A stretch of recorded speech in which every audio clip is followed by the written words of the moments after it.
Assalamualaikum teman-teman semua. Balik lagi bersama saya Tarisa Dinda Khairnisa. Saya dari kelas 5 Shift 3 dengan NIM 1962201102. Di kesempatan kali ini saya akan membuat video atau penugasan untuk mata kuliah teori akuntansi, di mana saya akan menjelaskan tentang teori perilaku konsumen dan saya akan memberikan alasan mengapa saya memilih teori perilaku konsumen ini.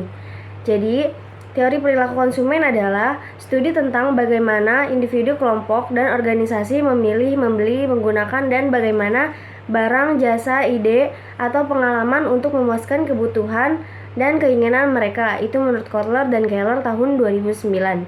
Perilaku konsumen atau consumer behavior dapat didefinisikan kegiatan-kegiatan individu secara langsung terlibat mendapatkan dan menggunakan barang-barang dan jasa, termasuk di dalamnya proses pengambilan keputusan pada persiapan dalam penutupan kegiatan-kegiatan tersebut. Perilaku konsumen memiliki kepentingan khusus bagi orang yang dengan berbagai alasan berhasrat untuk memenuhi atau mengubah perilaku tersebut, termasuk orang yang kepentingan utamanya adalah pemasaran. Tidak mengherankan jika studi tentang perilaku konsumen ini memiliki akar utama dalam bidang ekonomi, terlebih lagi dalam bidang pemasaran, menurut Suryoto tahun 2012. Jadi ada beberapa faktor di dalamnya yang menurut Kohler dan Kettler tahun 2012. Yang pertama ada faktor budaya. Di dalam faktor budaya itu ada budaya. Budaya adalah faktor yang dasar yang menentukan dari keinginan dan perilaku individu. Perilaku individu dapat dipengaruhi dari lingkungan keluarga dan institusi lainnya. Yang kedua ada subbudaya. Subbudaya merupakan lingkungan yang lebih kecil yang memberikan identifikasi dan sosialisasi secara lebih spesifik untuk partisipasi dalam subbudaya. Lalu yang ketiga ada kelas sosial. Kelas sosial merupakan lingkungan yang memiliki tingkatan cenderung setara dan bertahan lama dalam suatu masyarakat sehingga saling berbagi nilai, minat, dan perilaku yang sama. Lalu yang kedua ada faktor sosial. Yang pertama dari faktor sosial tersebut ada kelompok referensi. Kelompok referensi merupakan keseluruhan kelompok yang mempengaruhi secara langsung atau tidak langsung terhadap sikap dan perilaku seseorang. Lalu yang kedua ada kelompok keluarga. Keluarga merupakan lingkungan yang paling berperan penting dalam sebuah masyarakat, serta mempresentasikan kelompok referensi yang utama dan paling berpengaruhi. Kelompok referensi yang paling utama dan paling berpengaruh dalam kehidupan pembeli. Keluarga dalam kehidupan pembeli terdiri dari dua jenis. Yang pertama ada keluarga orientasi, yang kedua ada keluarga prokreasi, yaitu merupakan pasangan suami istri dan anak yang memiliki pengaruh secara langsung terhadap perilaku pembelian. Lalu yang ketiga ada peranan status. Seseorang yang ingin berperan serta dalam kelompok, klub, dan organisasi yang dapat menjadi pusat informasi penting dan membantu mendefinisikan posisi tersebut berdasarkan peran dan status dalam kelompok tersebut. Lalu ada faktor pribadi. Yang pertama dari faktor pribadi tersebut adalah usia dan tahap siklus hidup. Usia dan siklus hidup berpengaruh terhadap selera dalam memenuhi kebutuhan hidup sehari-hari dari setiap individu. Lalu yang kedua ada pekerjaan dan keadaan ekonomi. Konsumsi dari individu juga dipengaruhi oleh pekerjaan dan keadaan ekonomi.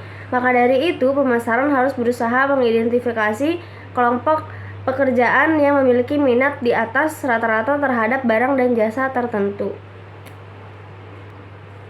Lalu yang ketiga ada kepribadian dan konsep diri. Kepribadian merupakan serangkaian sifat psikologis yang dari setiap individu menimbulkan reaksi yang relatif konsisten dan bertahan lama terhadap lingkungan.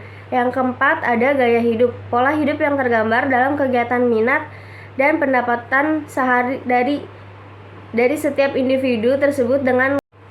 Lalu ada faktor psikologis. Yang pertama ada motivasi. Setiap individu mempunyai beberapa kebutuhan yang bersifat biogenetik yang timbul dari keadaan tekanan psikologis serta rasa lapar, rasa haus, maupun rasa ketidaknyamanan. Lalu ada yang kedua persepsi. Seseorang yang sudah termotivasi akan siap untuk bertindak terhadap suatu hal bagaimana orang tersebut dipengaruhi oleh pandangan tentang situasi. Lalu yang ketiga ada pembelajaran. Pembelajaran dapat memberikan perubahan dalam perilaku individu yang berasal dari pengalaman hidup. Dan yang keempat ada memori, terdiri dari memori jangka panjang dan jangka pendek. Memori jangka panjang merupakan memori yang paling diterima dalam membentuk model asosiatif, di mana para model tersebut seseorang menganggap pengetahuan tentang merek konsumen merupakan informasi dalam memori dengan berbagai asosiasi yang saling terhubung. Dilihat dari pengkonsumsian suatu produk, perilaku konsumen dibedakan menjadi dua. Yang pertama ada perilaku konsumen rasional, yaitu suatu kegiatan konsumsi yang bisa dikatakan rasional jika beberapa hal di bawah ini diperhatikan. Yang pertama, produk tersebut bisa memberikan kepuasan dan nilai guna yang optimal. Yang kedua, produk tersebut memang benar-benar dibutuhkan oleh konsumen. Yang ketiga, kualitas atau mutu produk tersebut terjamin dan baik. Lalu ada perilaku konsumen irasional, yaitu kebalikan dari perilaku rasional. Suatu perilaku yang dilakukan oleh konsumen bisa dikatakan irasional apabila konsumen melakukan pembelian produk tanpa memperkirakan kegunaan dari produk tersebut.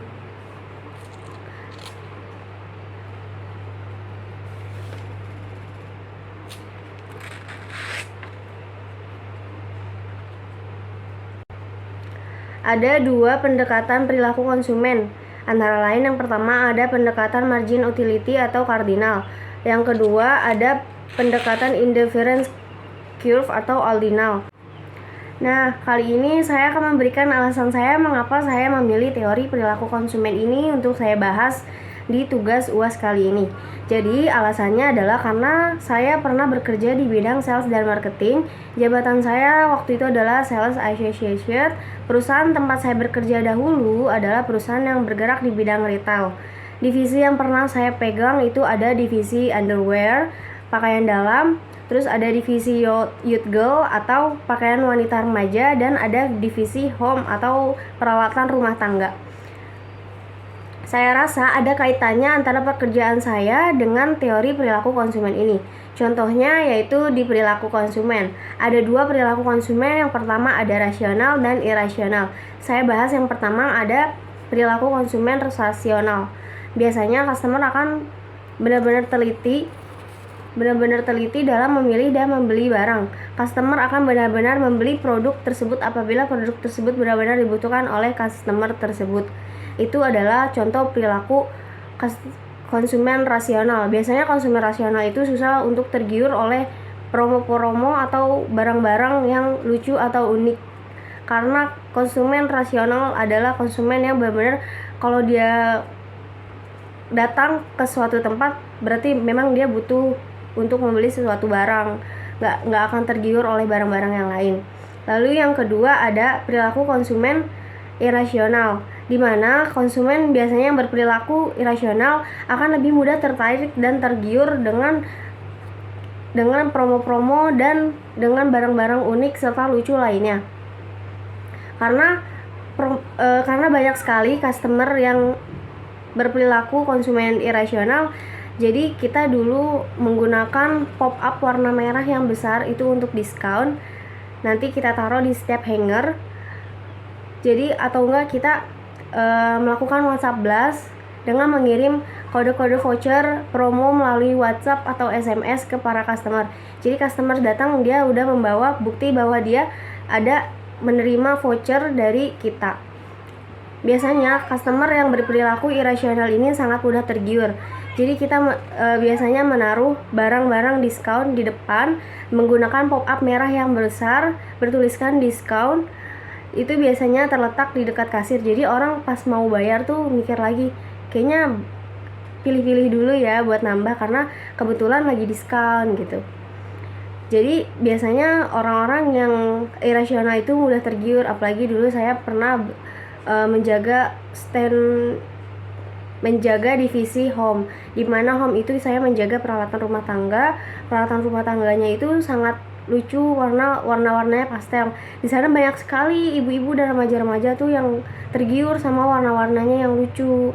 Jadi orang sekali belanja tuh nggak sedikit karena dia ngelihat satu lucu terus ada yang lain lagi lucu. Jadi mereka jadi banyak belinya. Itu sih salah satu trik dari tempat saya bekerja dulu. Kita memakai pop up warna merah yang besar, ditaruh di depan stand atau di depan barang-barang, dijajarin gitu, terus nanti kita taruh di depan kasir, jadi orang lebih gampang melihat diskon-diskon tersebut. Jadi sekian alasan saya mengapa saya memilih teori perilaku konsumen ini, dan sekian juga video dari saya. Kurang lebihnya mohon maaf. Wassalamualaikum warahmatullahi wabarakatuh.